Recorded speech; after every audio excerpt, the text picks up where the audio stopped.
Alright, mga ka-plastic, and this is me again, Big Sue, right back at it again with another content.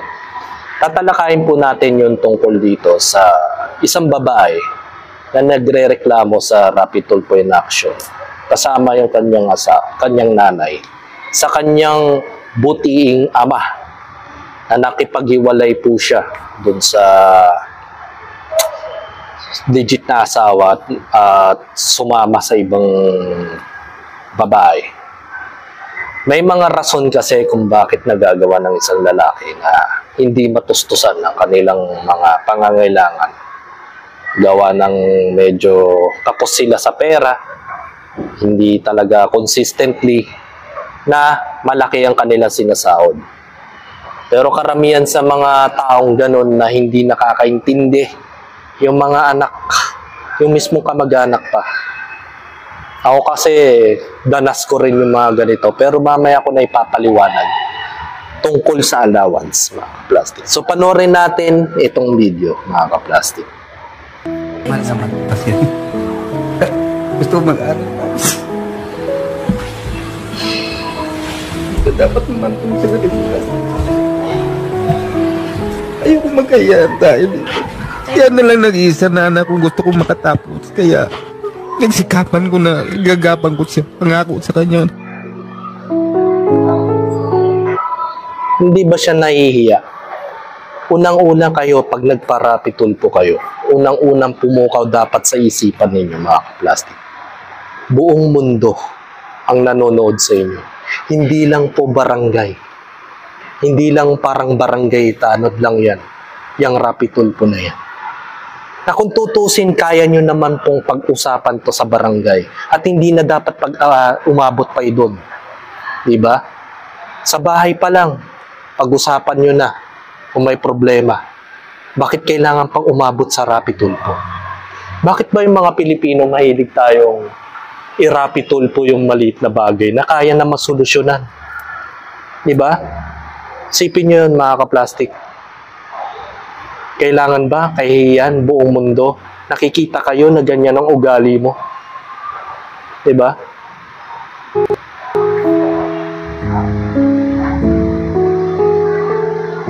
Tapos bandang uli, dadrama kayo ng ganyan. Magyayakapan. Mahabag ka sa tatay mo kasi yung pinaghirapan ba?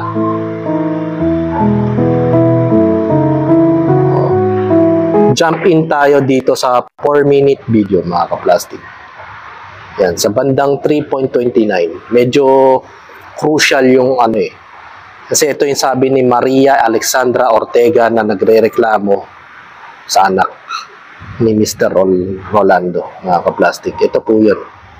Kakakilala lang po nila ng papa ko pero ganun po siya umasta sa amin. Halos parang ipagmukha niya na po sa amin na wala na po rin kaming karapatan kasi siya na daw po yung kinakasama ng papa namin. Bakit? Anong sinasabi ng kinakasama ng tatay? Ano daw po, wala na daw po kaming pakialam kasi siya na daw yung kinakasama. Tapos, sinisisi niya po palagi yung nanay ko na kasi po, kasalanan daw po. Kasalanan ko daw po, ma'am. Kasi, sa totoo lang po, ma'am, depressed minsan ako sa mga nangyayari. Yung naglalaro-laro ako ng tong-et. Parang ganun. So, lagi niyang inaano yung ganun na bagay. Okay. Sabi, Yan ang isa sa mga reason kung bakit nakikipaghiwalay yung asawa sa mga misis nila. Tapos gagawin niyang stress reliever ang tong-it. Samantalang kumikita siya sa palengke, nagtitinda ng isda. 200 pesos ang kinikita niya. So yung 200 pesos na yon, imbis na ipinantong-it mo na lang, ipinangambag mo na lang sa pambaon ng anak mo. Tapos iisipin mo pa, ialalahanan pa ng kanyang tatay. Diba? Stress reliever daw eh. Stress reliever. Yung pagtotong-it. Wow. Hiyang-hiya naman na ang asawa mong lalaki. Kaya ka siguro hiniwalayan, ganyan ang ugali mo. Diba? Isipin mo yan. Lalo-lalo na dun sa batang yon, si Alexandra. Kami mga batang 90s, hindi kami nakakaranas ng baon na 500 pesos. Ang pinakamalaking baong ko nung bata pa ako. Swerte na lang kung 20 pesos makamtan ko yun. Araw-araw, hindi consistent din yun. Malas-malas 2 pesos lang talaga. Wala kang mabibili ng halagang 2 pesos na pagkain talaga. Ang mabibili mo lang nun, scramble noon. Tsaka chichirya. Samantala, ikaw hindi ka lang nabigyan ng 500. Binigyan ka pa nga ng 200 ng tatay mo. Hindi ka pa nakontento doon. So, anong klaseng pagkain yung binibili mo? Diba? Ako naman sa kanya, hindi lang naman po ako ang naggagawa ng ganun. Pati ikaw, gumagawa rin naman ng ganun. Sabi ko sa kanya, kahit naman po naglalaro-laro ako ng ganun, hindi ko naman po pinabayaan yung mga anak ko. Tapos po, pinagmumukha po ng babae na wala na daw po kami magagawa kasi nasa sa kanya na daw po yung papa ko. Masyado niya na pong inaangkin yung papa ko po. Tapos sabi niya po dito sa chat, may sinabi po siya na pag na-deactivate daw po yung account ng papa ko, pinapanalangin niya pa daw po yun para daw po hindi na po ako masustentuhan. Yung po, Alam mo kung bakit niya ginagawa ng kanyang kabit yun? Para ma-disconnect na kayo sa kanila. Kasi hindi ka na naawa eh. Kasi ang iniisip mo na lang pera. Diba? Pera na lang yung iniisip ninyo eh. Hindi na kayo naawa sa tao.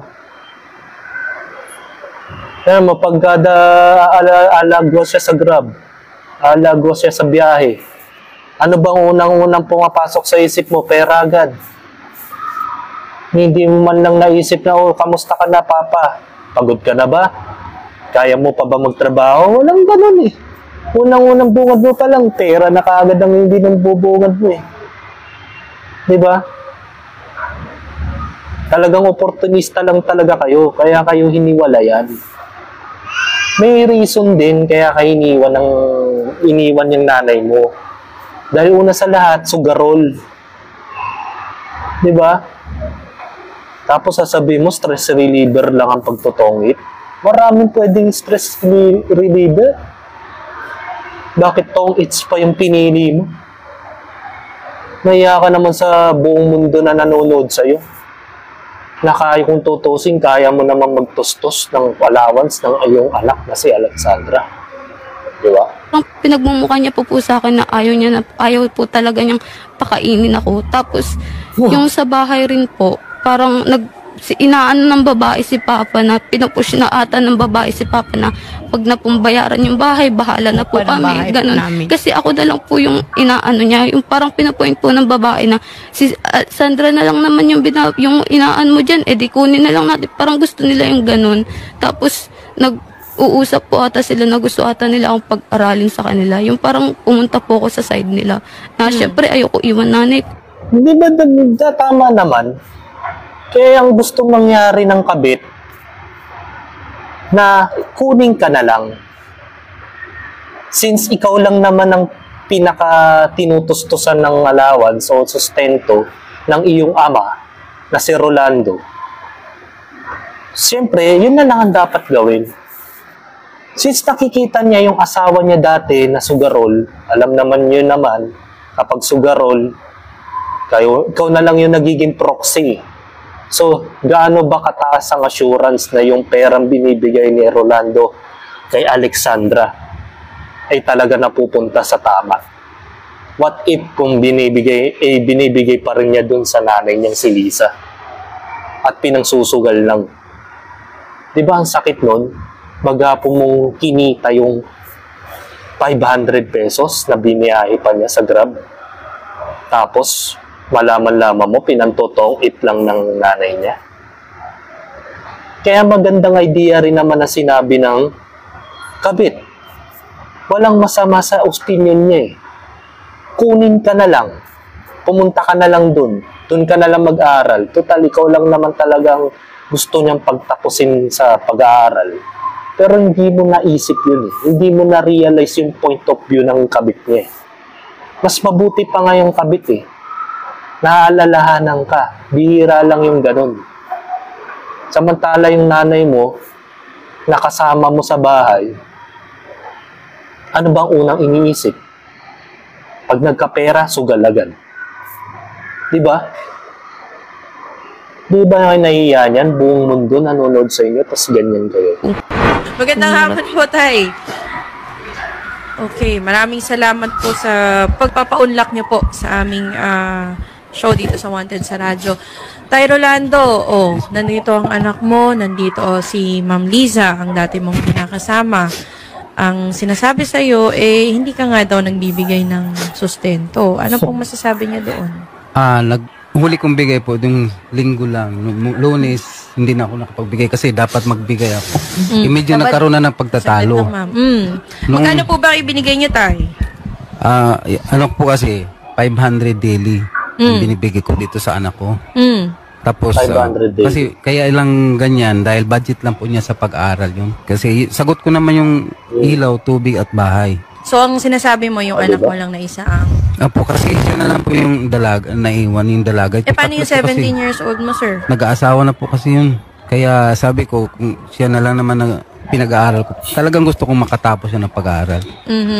So, bakit naman naging 200 pesos lang, sir, yung naibigay ka? Nung Sabado po kasi, araw ng boundary ko yun, kasi naglalabas ako sa Grab. Anong araw na yun, hindi ako nakapag-boundary ng umaga kasi 7K yung boundary ko nung araw na yun. Ngayon, manghapon na yun, wala pa akong pera talaga. Kaya sabi ko, sabi niya may gagamitin niya pa Hindi niya masahe. naintindihan yun, no? Pang merinda ata. Yung nasa school siya noon. Tapos Akala sabi ko, nila, ito lang lagi muna, na lang 200. Ito lang Pasko kasi sa bang pagbabiyahe. laman yung Gcash ko. Kaya ito na lang muna ng 200. Ngayon, bukas, dahil lalabas naman ako hanggang mamayang gabi, bukas magpapadala uli ako. Kaya yung 200 lang binigay ko sa kanya. Kaya kinabukasan linggo yun, nagpadala akong 700.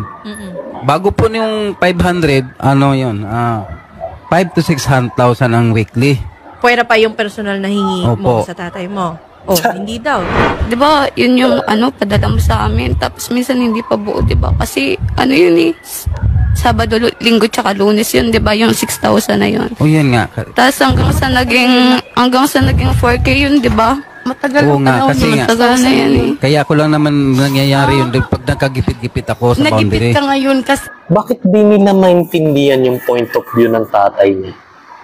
Na hindi naman consistent yung kita. Bakit pinagpipilitan nyo na bugahin siya ng 5,000? 7,000? Ano ba siya? Ano ba trabaho niya? Buti sa kung engineer siya. Buti kung meron siyang fixed na sinasahod kada taon, kada cut-off. Hindi ba niya naintindihan yun? Bakit ganun kayo? Mas mabuti pa nga yung kabit nagmamalasakit. Ay na. Bakit kaya may ganung tao? Hindi ko maintindihan.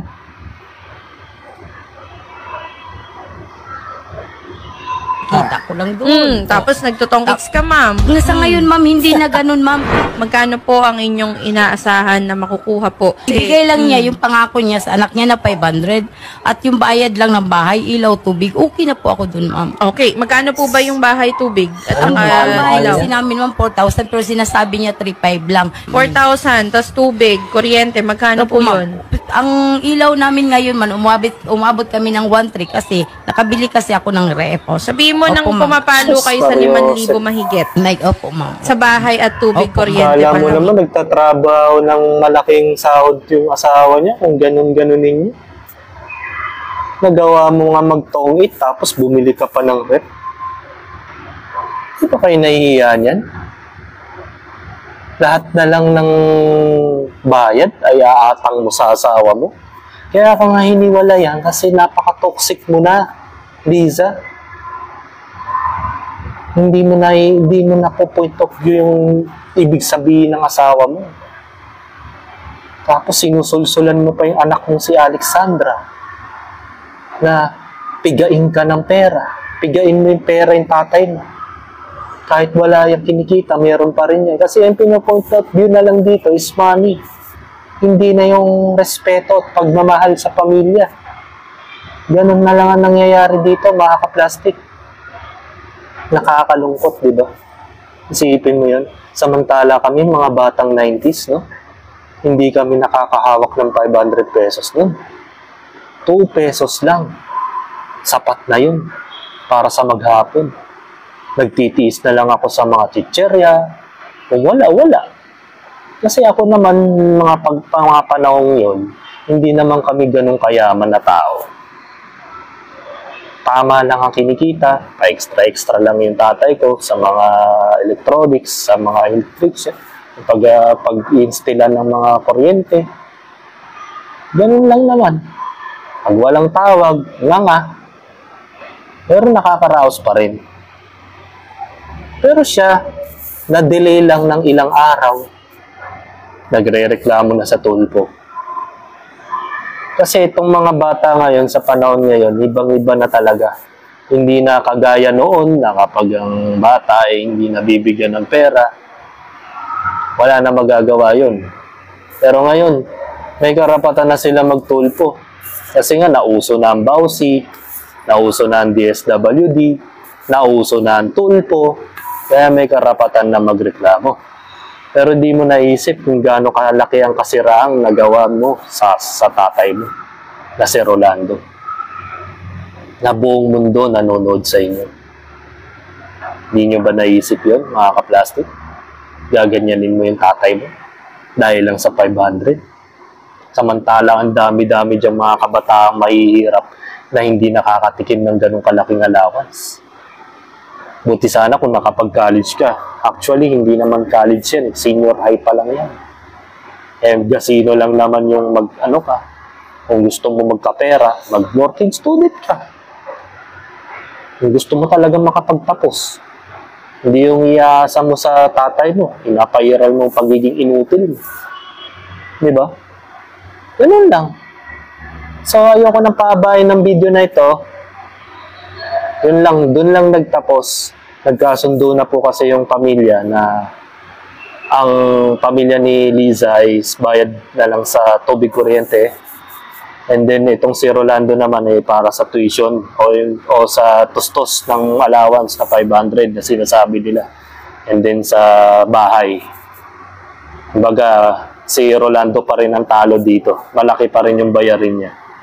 Pero pag napagtapos naman niya ng pag-aaral ng kanyang anak na si Alexandra, tapos na siya sa obligasyon. Bagamat above 7 years old na mga po yan, kung tutusin si Alexandra, may karapatan ng kunin ni Rolando to si Alexandra dahil wala na sa kustodiya. Dapat to ng nanay dahil wala naman siya sa 7 years old. Matanda na po siya, teenager na. So hanggang dito na lang ang aking opinion. And this is me again, Big Su, lagi nagsasabing ang mga plastic ay matagal mabulok dahil ang mga plastic ay toxic. Kaya, what's up mga ka-plastic? And this is Kambid, commentary video ng video live stream. Signing out. Alright. Paalam. Mga ka-plastic, kung nagustuhan nyo ang aking video, isubscribe nyo lang ang aking channel. At the same time, i-hit nyo rin ang notification bell at yung all para ma-notify kayo sa aking susunod ko pang video sa aking YouTube channel. Maraming salamat po mga ka-plastic.